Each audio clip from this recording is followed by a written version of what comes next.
ఆంధ్రుల కళ, ముఖ్యంగా ఉత్తరాంధ్ర ప్రజల కళను నిజం చేస్తూ భోగాపురం ఎయిర్పోర్ట్ అయితే రంగానికి సిద్ధమైంది. ఆగస్టు 17 తర్వాత భోగాపురం నుంచి అంతర్జాతీయ విమానాలు రాకపోకలైతే కొనసాగించబోతున్నాయి. అయితే ఇది ఏళ్ల తరబడి కళ.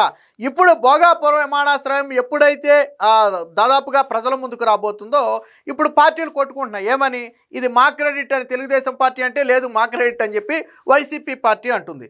వాస్తవానికి భోగాపురం ఎయిర్పోర్ట్ని ఎవరు పూర్తి అయితే ఇరు పార్టీల నుంచి కొంత ఇది ఉండొచ్చు. వాస్తవానికి ఇదే భోగాపురం ఎయిర్పోర్ట్ని గతంలో జగన్మోహన్ రెడ్డి ఎగతాళి చేశాడు. వైజాగ్ ఎయిర్పోర్ట్ నుంచి 25 కిలోమీటర్లు దూరంలో లేదు, భీమిలి నుంచి 5 కిలోమీటర్ల దూరంలో లేదు, ఇక్కడ ఎయిర్పోర్ట్ కట్టడం అనేది ఒక పిచ్చి చర్య అని జగన్మోహన్ రెడ్డి మాట్లాడటమే కాకుండా అక్కడ ప్రజల దగ్గరికి వెళ్ళి, భోగాపురం ప్రజల దగ్గరికి వెళ్ళి వాళ్ళను రెచ్చగొట్టి ఎర్ర బస్సు కూడా రాని ఈ గ్రామానికి ఎయిర్ బస్సు అవసరమా అని స్వయంగా జగన్మోహన్ రెడ్డి మాట్లాడి, నేను వచ్చిన తరువాత రాబోయేది అధికారంలోకి మన ప్రభుత్వమే, నేను వచ్చిన తర్వాత భూములన్నీ వెనక్కి ఇచ్చే కార్యక్రమం చేపడతానని ఆ రోజు భోగాపురం ఎయిర్పోర్టుని అడ్డగించినది జగన్మోహన్ రెడ్డి తాను అపోజిషన్లో ఉన్నప్పుడు.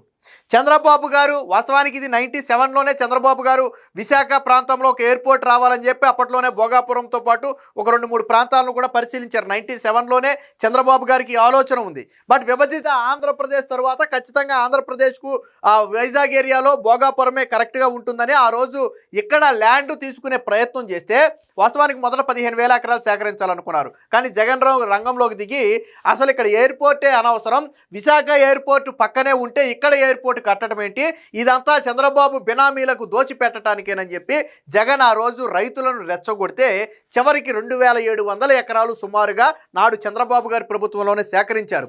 దీనికి పర్యావరణ అనుమతులు చంద్రబాబు గారి ప్రభుత్వంలోనే వచ్చాయి. దీనికి శంకుస్థాపన కార్యక్రమం చంద్రబాబు గారి హయాంలోనే జరిగింది.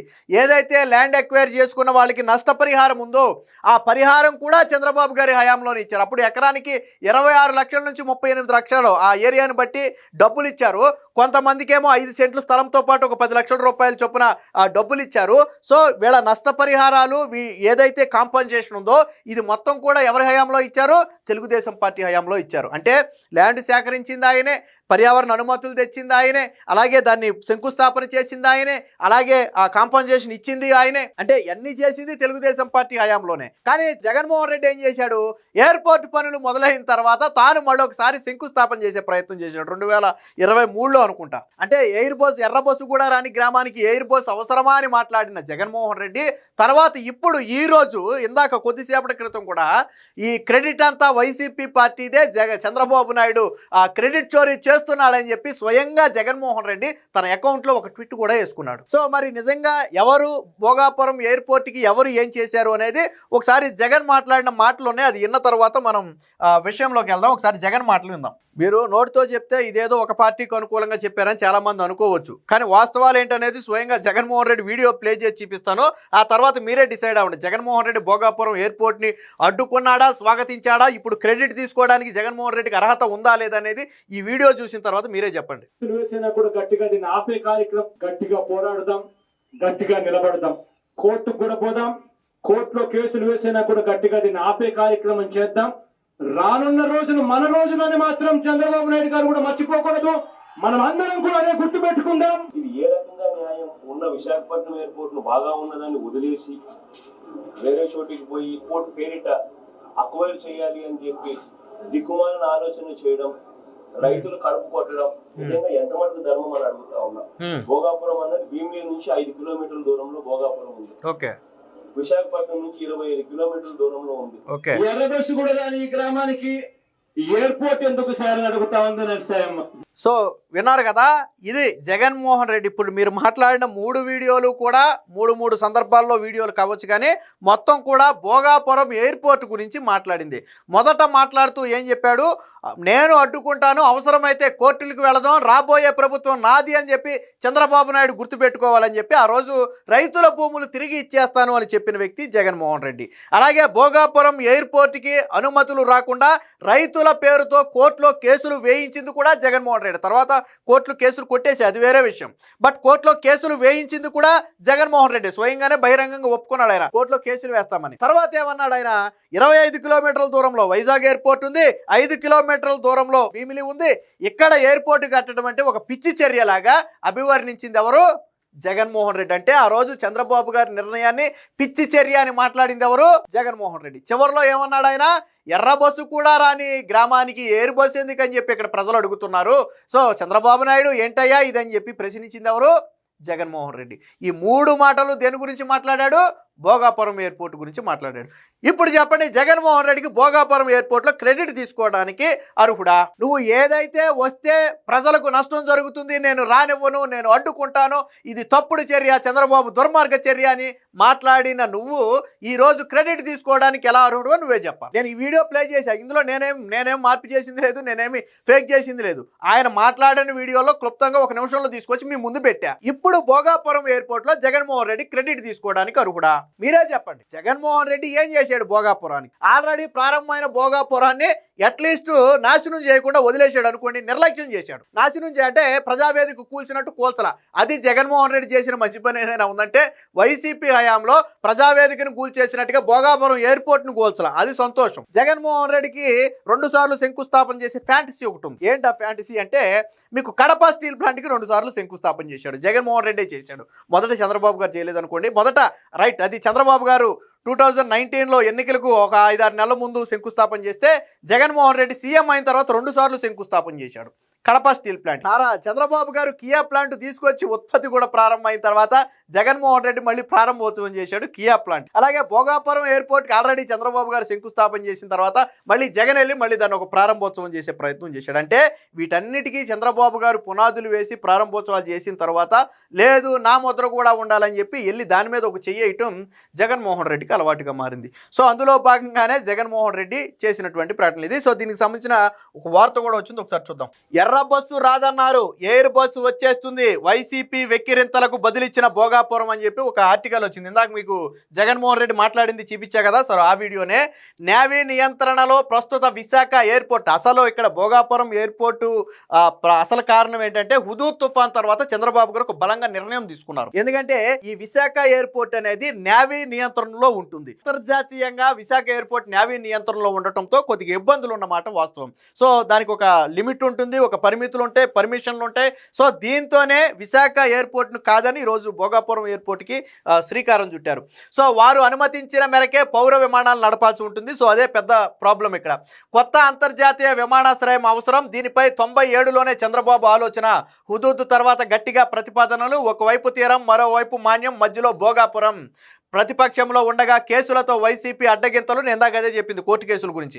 అధికారంలోకి వచ్చాక అవాంతరాలు, అలసత్వం, మళ్ళీ కూటమి వచ్చాకే ఎయిర్పోర్ట్ పనుల పరుగు. సో ఇక్కడ ఎయిర్పోర్ట్ ఇంత వేగంగా పూర్తి చేయడానికి మనకు కలిసి వచ్చిన అంశం ఏంటంటే, అంటే కూటమి ప్రభుత్వానికి కలిసి వచ్చిన అంశం ఏంటంటే, రాష్ట్ర ప్రభుత్వానికి రామ్మోహన్ నాయుడికి కేంద్ర విమానయాన శాఖ మంత్రి పదవి రావటం అనేది ఈరోజు ఆంధ్రప్రదేశ్కి కలిసి వచ్చినటువంటి అంశం. దాంతో ఏంటి, అనుమతుల దగ్గర మొదలుపెట్టి, అంటే నిర్మాణ అనుమతుల దగ్గర మొదలుపెట్టి ఇతర అన్ని పనులు కూడా వేగంగా జరగటానికి అవకాశం ఏర్పడింది. అందులో భాగంగానే ఈరోజు అనుకున్న సమయానికంటే ముందు ఎయిర్పోర్టు ఈరోజు ప్రజల మధ్యకు రాబోతుంది. సో ఇది జగన్ గతంలో మాట్లాడిన మాటలు. ఇక్కడ హవ్వా ఎర్ర బస్సు కూడా రాని భోగాపురానికి ఎయిర్ బస్సు. ఇది వైసీపీ నేతల వ్యంగ్యాస్త్రం. అలాగే విశాఖలో విమానాశ్రయం ఉండగా మళ్ళీ భోగాపురం ఎందుకు? ఇది కూడా వైసీపీ ప్రశ్నే. అసలు విషయం ఏంటంటే, విశాఖపట్నంలో ఉన్నది పౌర విమానాశ్రయం కాదు, అది తూర్పు నౌకాదళ ఆధ్వర్యంలో నడుస్తున్నది. ఒక్క మొక్కలో చెప్పాలంటే, వారు దయతలచి అనుమతిస్తేనే ప్రయాణికుల విమానాలు అక్కడ దిగుతాయి, లేదంటే లేదు. రాత్రి 11 గంటల నుంచి తెల్లవారి 6 వరకు కూడా ఆపరేషన్లకు అనుమతి ఉండదు. మరోవైపు తూర్పు నావికాల దళం కార్యకలాపాలు విస్తరిస్తున్నాయి. సిబ్బంది శిక్షణకు పోగా మిగిలిన సమయంలోనే పౌర విమానాలకు అనుమతి. దీంతో విశాఖ విమానాశ్రయానికి అనేక ఎయిర్లైన్స్ సంస్థలు తమ సర్వీసులు నడపలేని పరిస్థితి. అందుకే పూర్తిగా పౌర సేవల కోసమే ప్రత్యేక విమానాశ్రయం అవసరమైంది. అదే భోగాపురంలోని అల్లూరు సీతారామరాజు అంతర్జాతీయ విమానాశ్రయం. సో అసలు రీజన్ ఏంటంటే, ఇప్పుడు వైజాగ్లో ఉన్నటువంటి విమానాశ్రయం అనేది పూర్తిగా పౌర విమానాశ్రయం కాదు. సో అది నేవీ కంట్రోల్లో ఉంది. సో వాళ్ళు దిగమన్నప్పుడే ఒక విమానం దిగాలి, వెళ్ళమన్నప్పుడే ఒక విమానం ఇవ్వాలి. ఎక్కువ సమయం ఏంటంటే అక్కడ పైలట్లు శిక్షణ, ఏదైతే యుద్ధ నౌకలకు సంబంధించి యుద్ధ విమానాలకు సంబంధించి ఆ శిక్షణ ఉంటుందో ఆ శిక్షణ కార్యక్రమాలు అక్కడ ఎక్కువగా నడుస్తాయి కాబట్టి ఇతర పౌర విమానాలు దిగటానికి తక్కువ అవకాశం ఉంది. సో ఆ నేపథ్యంలోనే ఇప్పుడు విమానాశ్రయాన్ని తీసుకొచ్చారు. సో దీన్ని ఎంత కెపాసిటీతో నిర్మించారో ఒకసారి దీని స్పెషాలిటీస్ ఏంటో చూడండి. హుదూద్ తుఫాను వంటి తుఫాన్లను సైతం తట్టుకునే విధంగా గంటకు 275 కిలోమీటర్ల వేగంతో గాలులు వీచినా పటిష్టంగా ఉండేలాగా భోగాపురం ఎయిర్పోర్టును నిర్మించారు. అలాగే 24 గంటల్లో 27 సెంటీమీటర్లు అంటే భారీ వర్షపాతమే, ఒక రకమైనటువంటి చిన్న సైజు ఉప్పెన్ లాంటిది. సో 24 గంటల్లో 27 సెంటీమీటర్ల వర్షం కురిసినా కానీ ఒక్క చుక్క కూడా నిలబడకుండా అక్కడ అండర్ గ్రౌండ్ డ్రైనేజీ వ్యవస్థను ఏర్పాటు చేసి అత్యాధునిక సౌకర్యాలతో నిర్మించిన ఎయిర్పోర్టే ఈ భోగాపురం అల్లూరి సీతారామరాజు అంతర్జాతీయ విమానాశ్రయం. సో ఆ రోజు జగన్ వెక్కిరించిన విమానాశ్రయం, ఇక్కడ ఎందుకు అన్న విమానాశ్రయం, రైతులను రెచ్చగొట్టినటువంటి ప్రాంతంలో వచ్చినటువంటి విమానాశ్రయం. ఈ రోజు క్రెడిట్ కోసం జగన్మోహన్ రెడ్డి పాకులాడుతున్నాడు. దీనికి సంబంధించిన మరొక వార్త కూడా వచ్చింది, ఒకసారి చూద్దాం. సో దీనికి సంబంధించి 97లోనే చంద్రబాబు ప్రతిపాదన చేశారు. భోగాపురం, సబ్బవరం, అచ్యుతాపురం లాంటి ప్రాంతాలను అప్పట్లోనే పరిశీలించారు. అయితే ఆ తరువాత 2014లో మారిన పరిస్థితుల దృష్ట్యా భోగాపురమే సరైనదని నిర్ణయించి 2019లో ఫిబ్రవరిలో చంద్రబాబు గారు అయితే శంకుస్థాపన చేశారు. అలాగే కూటమి ప్రభుత్వం వచ్చిన తర్వాత నిర్మాణ పనులను వేగం చేసి ట్రయల్ రన్ కూడా ఒక 5-6 నెలల క్రితం ట్రయల్ రన్ కూడా పూర్తి చేయడం జరిగింది. ఈ ఏడాది అనుకుంటే అది కూడా జరిగింది. ట్రయల్ రన్ కూడా పూర్తి చేశారు. సో వైసీపీ హయాంలో ఏం చేశారు, దీన్ని నిర్లక్ష్యం చేశారు. వాస్తవానికి వైసీపీ హయాంలోనే దీన్ని పూర్తి చేసి ప్రజలకు అందుబాటులోకి తేవాలి, చిత్తశుద్ధి ఉంటే జగన్మోహన్ రెడ్డికి. కానీ వైసీపీ హయాంలో ఎక్కడ భోగాపురం విమానాశ్రయం తన హయాంలో వస్తే ఎక్కడ ఈ క్రెడిట్ చంద్రబాబు నాయుడికి వెళ్ళిపోతుందో నాకు ఉద్దేశంతో దాన్ని అడ్డుకుని చంద్రబాబు నాయుడిని రాజకీయంగా దెబ్బకొట్టాలనే ప్రయత్నం చేశారు. బట్ అదృష్టం కొద్దీ కేంద్రం అధికారంలోకి రావటం, రాష్ట్రంలో ఇక్కడ టీడీపీ అధికారంలోకి రావటం, కేంద్ర విమానయాన శాఖ మంత్రి టీడీపీ ఆధ్వర్యంలో ఉన్నటువంటి ఎంపీకి రామ్మోహన్ నాయుడికి రావటం, ఆ తర్వాత విమానాశ్రయం వేగవంతం కావడం, ఇవన్నీ కూడా ఏంటంటే కలిసి వచ్చినంటే వచ్చిన ఒక పదవిని ఎంత సమర్థవంతంగా చంద్రబాబు గారు వినియోగించుకున్నారు చూడండి. ఇదే కాదు, ఆల్రెడీ ఇంకో 4-5 ప్రాంతాల్లో విమానాశ్రయాలకు ఆల్రెడీ ఏర్పాట్లు చేస్తున్నారంటే ఈ రాబోయే 2-3 ఏళ్లలో మరొక 2-3 విమానాశ్రయాలు వచ్చే అవకాశం ఉంది. సో దానికి ఆ దిశగా ఆల్రెడీ చంద్రబాబు గారు ప్రయత్నాలు కూడా మొదలుపెట్టారు. వైసీపీ అధికారంలో రాగానే భోగాపురం విమానాశ్రయం ఒప్పందాలని జగన్ తిరగదోరాడు. తెర వెనక ఒప్పందాలు చేసుకున్నారు. భోగాపురంలో నిర్మిస్తున్నటువంటి ఏరో సిటీ నిర్మాణం అనేది ఆర్థికంగా లాభదాయం కాదని, అంతర్జాతీయ విమానాశ్రయం ఒకటే సరిపోతుందని కొన్ని నివేదికలు కూడా తయారు చేయించాడు.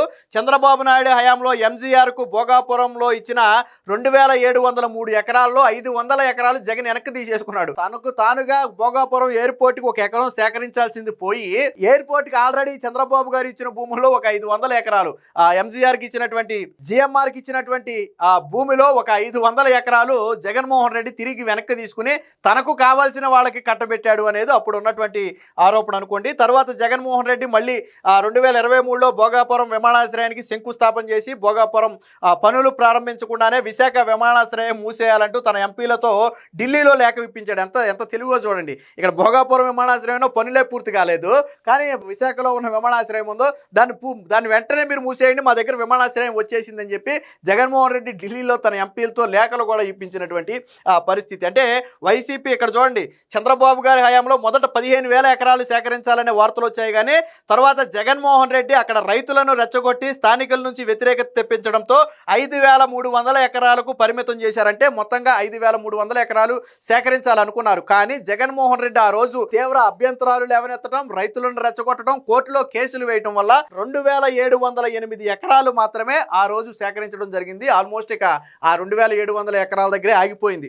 అందులో 500 ఎకరాలే జగన్మోహన్ రెడ్డి వెనక్కి లాక్కున్నాడు మళ్ళీ. సో జగన్మోహన్ రెడ్డి హయాంలో భోగాపురం విమానాశ్రయానికి ఏమీ చేయకపోగా, తన హయాంలో ఏమీ జరగకపోగా, తరువాత క్రెడిట్ చోరీ కోసం మాత్రం ఈసారి ప్రయత్నిస్తున్నారు. నేను ఇందాక వీడియో ప్లే చేశా కాబట్టి మీకే అర్థమై ఉంటుంది జగన్మోహన్ రెడ్డి భోగాపురం విమానాశ్రయానికి అనుకూలమా వ్యతిరేకం అనేది ఆ వీడియోని చూస్తేనే చెప్పొచ్చు. మొత్తంగా టీడీపీ నేతలు చెప్పినట్టుగా జగన్మోహన్ రెడ్డి మరొకసారి క్రెడిట్ చోరీ చేసే ప్రయత్నం చేశాడు అనడానికి ఇదే ఒక ఉదాహరణ.